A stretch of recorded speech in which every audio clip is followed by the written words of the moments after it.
Hello, everyone.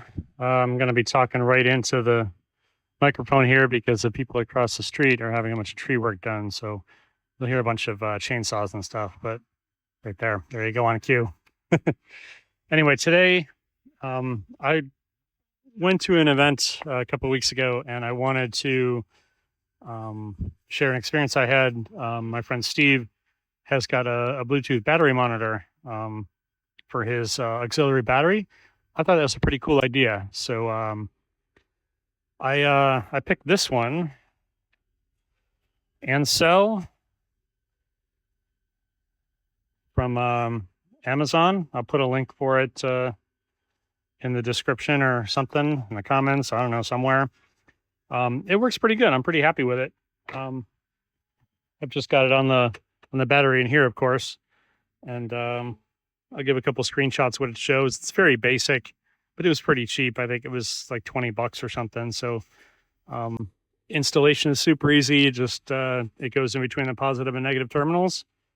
I haven't noticed.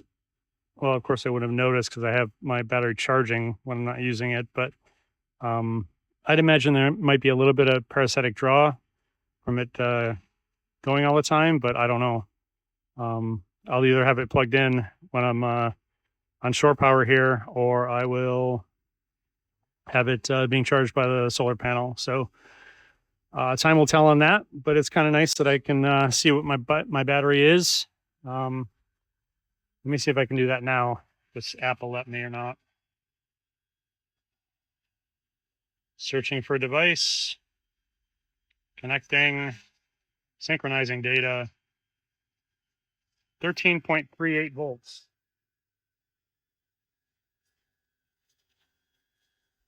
That's kind of cool. Gives you a little graph on how it was charging over some amount of time. Kind of neat. Anyhow, that is a quick little video for today of my most recent upgrade. Thought you might be interested. I get a lot of positive feedback from these silly little videos I do. So much appreciation to you for doing that. And please hit that huge like button and subscribe for me too, so I can keep these videos coming with upgrades to my van and hopefully to your van too.